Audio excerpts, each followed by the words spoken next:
আপনি প্রশ্ন করলেন যে জামায়াতের একজন এমপি বলেন আমরা গণতন্ত্র চাই, আরেকজনের বললেন আল্লাহর আইন চাই। এই ধরনের পরস্পর বিরোধী কথাবার্তা নেতাদের কাছে চলবে না। কর্মীরা কিন্তু অলরেডি বিভ্রান্ত। আপনারা মাঠে এক কথা বলবেন, পার্লামেন্টে এক কথা বলবেন, আপনার আমেরিকার প্রতিনিধির সামনে আবার সুযোগ বুঝে আরেক কথা বলবেন, ওই খ্রিস্টানদের গির্জায় যাইয়া আরেক কথা বলবেন, হিন্দুদের মন্দিরে যাইয়া আরেক রকম কথা বলবেন। এটা হবে না রে ভাই। সত্য সত্যই রাসূলুল্লাহ সব জায়গায় একই কথা বলেছেন, আল্লাহর হুকুম ছাড়া কারো হুকুম মানি না। একটা বিষয় আমরা জানি জামাত ইসলাম একটি ধর্মভিত্তিক রাজনৈতিক দল। তারা জনসাধারণের কাছে ইসলাম প্রতিষ্ঠার কথা বলে মানুষের ভোট সংগ্রহ করছে, মানুষের কাছ থেকে অর্থ সংগ্রহ করছে।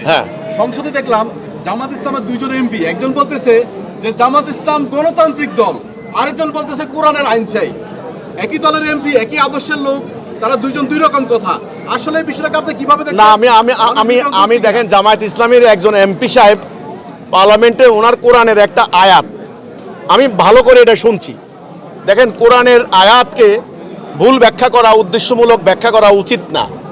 আল্লাহ রাসূল যে উদ্দেশ্যে যেটা বলেছেন আপনি অন্য কিছু করবেন, এটা কিন্তু হবে না, অন্যায় হবে। উনি কোরআনের আয়াত বললেন কি, যে সূরা তওবার 111 নম্বর আয়াত, আল্লাহ মোমেনদেরকে বলেছেন জান মাল দাও।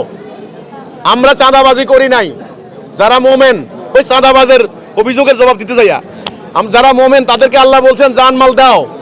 ভালো কথা, আপনি এইটুকু বললেন, পরেরটুকু বললেন না কেন? আল্লাহ বলছেন জান মাল দাও, আমি জান্নাতের বিনিময়ে কিনে নিছি, জান মাল দাও দিয়া ফায়াকতুলুন ওয়া ইউকতালুন, যুদ্ধ করো, মরো আর মারো। জান মাল দিয়া তো নির্বাচন করতে কয় নাই, জান মাল দিয়া তো ভোট কিনতে কয় নাই। আমরা কথাটা বুঝছেন কিনা নাকি? এখন আপনারা ইলেকশনকে বানাইছেন জিহাদ, এটাই তো ভুল ব্যাখ্যা। আপনারা আত্মার বিরুদ্ধে করছেন জিহাদ, এটাই তো ভুল ব্যাখ্যা। হ্যাঁ, সূরা তওবা ঠিক আছে, 111 নম্বর আয়াত ঠিক আছে। আপনি বললেন পার্লামেন্টে আল্লাহ বলছেন জানমাল দেওয়া, কাজে আমরা ইসলামী আন্দোলনের কর্মীরা জানমাল দেই, আমরা চাঁদা দেই না, ভালো কথা। কিন্তু জানমাল দিয়ে তো ইলেকশন করতে বলে নাই, বলছেন জিহাদ করতে, মানে যুদ্ধ করতে। ফায়াকতুলুনা ওয়া ইউকতালুন ওয়াদান আলাইহি হাক্কান ফিত তাওরাত ওয়াল ইনজিল ওয়াল কুরআন। পুরো আয়াতটা কোন না, এটা বুঝছেন কিনা নাকি বুঝেন নাই?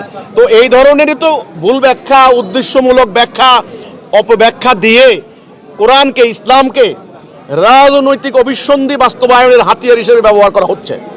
এই জন্য আল্লাহর সাহায্য আসবে না। আপনি প্রশ্ন করলেন যে জামায়াতের একজন এমপি বলেন আমরা গণতন্ত্র চাই, আরেকজনের বললেন আল্লাহর আইন চাই।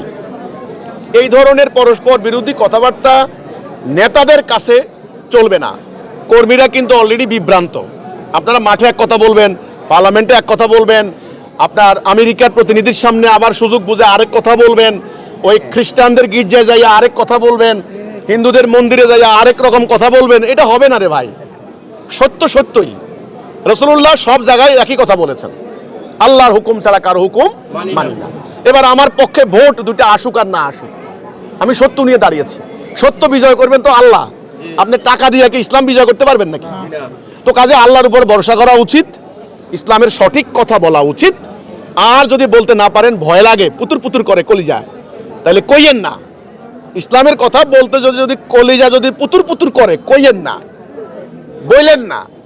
রাজনীতি করবেন, রাজনীতি করেন, এমপি হন, 2 দিনের দুনিয়া, কয়দিন কামাই করে খাইবেন? এই জন্যে কোরআন হাদিসের ভুল ব্যাখ্যা, উদ্দেশ্যমূলক ব্যাখ্যা না দেওয়ার জন্য আমি সকলের নিকট সনির্বন্ধ অনুরোধ জানাচ্ছি। ব্যাস।